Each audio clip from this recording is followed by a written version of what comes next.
Hai, salam sejahtera semua. Mari kita teruskan sesi PDP dengan tajuk ataupun subtopik seterusnya iaitu ubat-ubatan lah. Kalau tadi kita belajar jenis-jenis ubat, jenis-jenis perubatan, kita ada perubatan tradisional, perubatan moden dan juga perubatan complementary. So sekarang kita belajar apakah ubat-ubat yang terdapat dalam ketiga-tiga jenis perubatan tersebut. So cikgu mulakan dengan perubatan tradisional lah ataupun ubat-ubat dalam perubatan tradisional. So, kalau dalam buku teks kita mesti baca contohnya, kemungkinan besar dia akan keluar soalan objektif misalnya ya. So, kita tengok one by one, kita start dengan aloe vera. So, apa sebenarnya khasiat aloe vera ni ya? Aloe vera ni kita ambil lendirannya untuk mengurangkan kesakitan kulit, okey, akibat sunburn ataupun selaran matahari ya. Contoh kamu pergi beach, okey, kamu berjemur, so kamu punya kulit mudah merengsak ataupun menjadi pedih. So, kita sapu pada bahagian kulit lah. Itu aloe vera. Tumbuhan kedua kita ada ginseng. Ginseng ni dia sangat terkenal dalam kaum Cina lah, dalam kalangan kaum Cina untuk dia punya benefits lah, dia punya kegunaan memelihara kesihatan badan. Seterusnya kita ada halia. Cikgu percaya di rumah kamu semua ada halia. Halia digunakan untuk memasak. So halia ni apa dia punya kelebihan ataupun kegunaan? Melegakan bengkak-bengkak, okey, dan juga sengal-sengal pada badan. Okey, sengal-sengal tu macam ketidakselesaan pada otot ya. Macam kamu rasa otot kamu lemah saja kan. So kita boleh gunakan sebagai minumannya, kita minum dia. Dan juga dalam pada masa yang sama, halia ini kita boleh minum air rebusan halia untuk menghilangkan angin dalam badan. Okey. Tumbuhan keempat yang diberi contoh dalam buku teks adalah pokok bunga raya. Pokok bunga raya, daunnya ni kita gunakan untuk dua benda iaitu melegakan sakit kepala. Kita lumatkan dia, tumbuk daun itu sampai lumat dan diletakkan di kepala untuk melegakan sakit kepala. Dan dalam pada masa yang sama, ia boleh merawat masalah keguguran rambut lah. Itu macam mas rambut. Okey, kita letak dekat kita punya scalp ataupun kamu punya kepala ya. Okey, yang kelima adalah quinina. Quinina ni adalah seperti kayu manis, okey.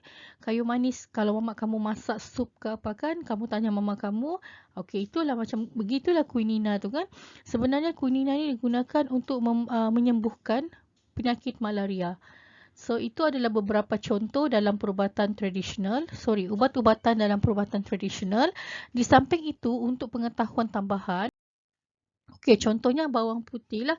Dia digunakan untuk menurunkan berat badan, okey. Kadang-kadang digunakan untuk mencegah tekanan diabetes, okey, mengurangkan risiko sakit jantung dan sebagainya. Okey, yang kedua ni ini adalah pokok misai kucing. Pokok misai kucing ni terkenal untuk memelihara kesihatan dalaman wanita dan sebagainya ya. Dan yang terakhir itu adalah air lemon lah, okey. Lemon kita rendamkan. Ianya baik untuk perut, okey. Bagus untuk melegakan kesakitan tekak, batuk-batuk dan sebagainya. Macam kita belajar perubatan tradisional tadi, kesemua keberkesanan ubat-ubatan tradisional ini adalah secara pengalaman ataupun perkongsian testimoni. Ianya tiada dalam data klinikal lah maksudnya. Ia depends kepada orang. Kalau orang tu bercerita bahawa dia makan bawang putih dia sihat, maka kita try lah macam gitu ya. Okey. Seterusnya kita pergi kepada ubatan moden. Okey, ubat moden ini yang kita perlu hafal sikit. Ubat moden sekiranya dia diberikan kepada pesakit, ia perlu mendapat preskripsi. Apa itu preskripsi? Ianya datang daripada doktor ya. Doktor suggest apa jenis ubat yang diperlukan bergantung pada kondisi badan ataupun kamu punya tahap kesihatan ya. Okey, kita ada 3 jenis ubat moden, analgesik, antibiotik, typing error, dan juga psikoterapeutik. Kita start dengan analgesik. Okey. Analgesik secara keseluruhannya dia adalah sejenis dadah perubatan yang kita gunakan dalam kuantiti yang amat sedikit dan dibenarkan untuk melegakan, apa fungsinya? Melegakan kesakitan dan demam lah. Ini biasanya sakit yang tidak berapa serius ya. Okey, contoh kamu selalu dengar paracetamol, okey, macam Panadol begitu kan? Okey, so kalau berlebihan kita ambil lah tanpa preskripsi doktor, maksudnya kita ambil secara banyak kan. Kalau paracetamol dia boleh menyebabkan kerosakan hati lah, okey, jika berlebihan kamu ambil ya. Now, yang kedua, contoh ubat moden di bawah kategori analgesik adalah aspirin. Aspirin ni dia adalah ubat yang sedikit berasid. Maka kita tidak boleh berikan kepada kanak-kanak lah. Sebab kalau kamu berikan aspirin kepada kanak-kanak, ia boleh menyebabkan kerosakan hati dan otak, ya. Yang terakhir adalah Codeine. Codeine ni efeknya bila kita makan rasa mengantuk. Kalau cikgu tanya apa ubat yang kamu makan rasa mengantuk, kamu mesti tahu jawapannya, itu ubat batuk. So Codeine itu salah satu contohnya adalah ubat batuk, ya. Jadi analgesik dia ada 3 jenis ubat.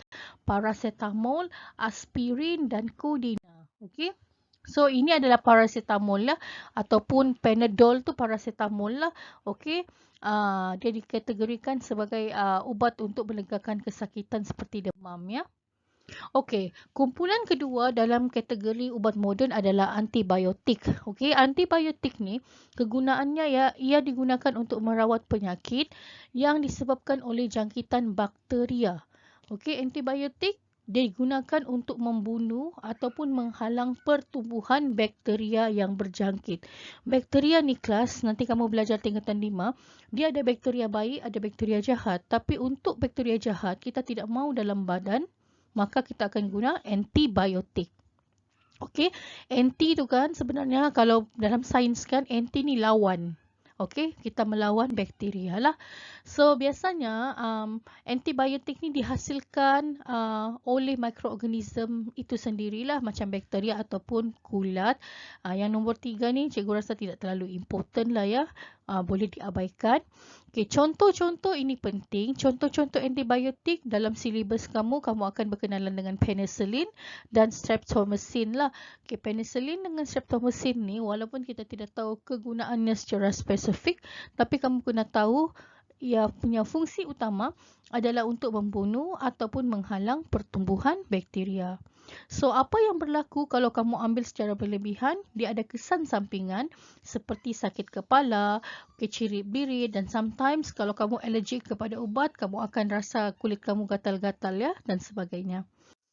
Okey, kumpulan ketiga dalam ubat moden adalah psikoteraputik. Psikoteraputik adalah satu kumpulan ubat yang merawat penyakit berkaitan psikologi ataupun penyakit mental, ya. Ia bertindak ke atas fungsi otak dan sel saraf yang mana ia mempengaruhi perasaan, pemikiran dan kelakuan kamu. Okey, dia ada 3 jenis untuk psikoteraputik, iaitu stimulan, antidepresan dan antipsikotik. Okey, ini kamu sudah belajar stimulan ni masa bab 7 cikgu rasa, ya. Okey, stimulan ni dia merangsang dan mengaktifkan kegiatan otak. Dia akan meningkatkan mood kamu, akan mengurangkan keletihan lah. Namun, kalau diambil secara overdose, dia boleh menyebabkan kecemasan. Okey, kamu sentiasa nervous, halusinasi dan akhirnya akan mendapat kemurungan lah. Okey, jenis yang kedua adalah antidepresan. Okey, so bila kamu sudah dapat kemurungan, kamu akan dapat rawatan seterusnya iaitu antidepresan. Dan yang terakhir adalah kumpulan antipsikotik. Okey, antipsikotik ni nama lainnya adalah ubat penenang lah. Okay, so bila dia mau kamu bertenang, sebenarnya dia beri kesan-kesan seperti mengantuk. Okey, dan tiba-tiba kamu punya koordinasi kurang baik lah. Contohnya kamu tidak boleh bercakap dengan lancar, tidak boleh membuat pergerakan selari dengan perkataan, verbal kamu, ya, dan juga sakit kepala.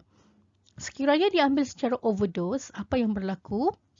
Kamu sukar untuk bernafas, akan berlaku insomnia. Insomnia ni kamu tidak dapat tidur mengikut rutin kamu lah. Waktu malam tidak boleh tidur. Okey, begitu, ya. Dan akhirnya akan mendapat kematian. So, itu tadi 3 kumpulan ubat-ubat dalam kategori ubat moden lah, iaitu analgesik, antibiotik dan psikoteraputik. Kalau analgesik kamu ada apa? Kamu kena ulang balik baca. Kalau kedua iaitu bakteria, untuk melawan bakteria, apa yang ada kamu kena ulang balik baca, ya. Okey. Now next seterusnya. Ubat-ubat komplementari lah. Ubat-ubat komplementari ni contohnya senang sejak. Okey, yang pertama kita belajar akupunktur lah. Akupunktur ni digunakan jarum yang disterilkan. Jarum yang dicucuk-cucuk tu mesti dibersihkan terlebih dahulu, ya. Kalau tidak akan perpindahan mikroorganism dalam darah kamu ya. So dia akan cucuk dalam titik ataupun kepada titik akupuntur. So fungsi akupuntur adalah untuk merangsang sistem saraf dan melegakan kesakitan. Okey, yang kedua adalah kiropraktik lah. Kiropraktik ni kaedah yang dijalankan oleh ahli kiropraktor ataupun yang macam orang membetulkan tulang kan, tanpa pembedahan. Contoh kamu jatuh, kamu punya tulang tergerak lah ataupun beralih kan. So apa yang boleh kamu buat, kamu boleh jumpa kiropraktor ya. Okey, so dia merawat macam sakit tulang belakang dan sebagainya ya. Next, urutan tradisional. Okey, kaedah ini dia gunakan untuk memanipulasi ataupun dia pergi kepada tisu-tisu lembut dalam badan. Dia gunakan tangan, jari dan penumbuk lah. So kalau kamu nampak tukang-tukang urut, dia akan guna tangan, jari dan penumbuk mengikut tisu lembut yang dia deal ataupun yang dia pergi urut lah. Contohnya kalau tapak kaki, biasanya diorang guna penumbuk begitu ya. So fungsi urutan tradisional ni amat banyak, kamu boleh baca, tapi salah satunya dia boleh melegakan ketegangan otot lah. Contoh kalau orang selalu kejang kaki kan, kejang otot di kaki, kamu boleh cuba urutan tradisional.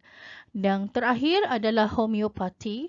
Homeopati ni adalah digunakan untuk macam kalau kamu pernah nampak itu yang living kan, essential oil, mereka pasang dan masuk diffuser lah, macam dia keluarkan wap yang berbau wangi, yang mana fungsinya untuk menguatkan keupayaan tubuh untuk melawan penyakit lah. Dia meningkatkan keupayaan saja, tapi dia tidak boleh kills bakteria. Alright, so that is for today. Kita belajar ubat-ubatan bagi ketiga jenis perubatan lah. So kamu kena tahu daripada ubat-ubat tradisional, apa-apa ubat-ubat moden. Okey, ubat moden cikgu rasa sukar sikit mau hafal sebab dia ada 3 kumpulan besar, iaitu analgesik, dan kita juga ada antibiotik, and then kita juga ada antipsychotik. Kamu kena hafal apakah yang ada dalam ketiga-tiga jenis ubat tersebut. Okey, sehingga bertemu lagi. Sekian, terima kasih.